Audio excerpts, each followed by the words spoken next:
तस्कीन तूफ़ान मुक़द्दस मरकज़ की अंजील उसका 4 बाब 35 ता 41 आयात तक। और उसी दिन जब शाम हुई उसने उनसे कहा, आओ पार चलें। और वो हजूम को रुखसत करके उसे जिस तरह के वो कश्ती पर था ले चले।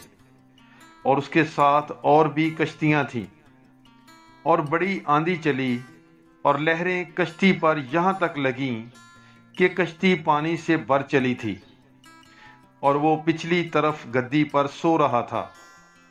तब उन्होंने इससे जगा कर कहा, ऐ उस्ताद, क्या तुझे फिक्र नहीं कि हम हलाक होने को हैं? और उसने उठकर हवा को झिड़का और झील से कहा, खामोश, साकत हो। तो हवा बंद हो गई और बड़ा अमन हो गया। और उसने उनसे कहा, क्यों डरते हो? अब तक ईमान नहीं रखते? वो नहायत डर गए और आपस में कहने लगे, ये कौन है कि हवा और झील भी इसकी अतायत करते हैं?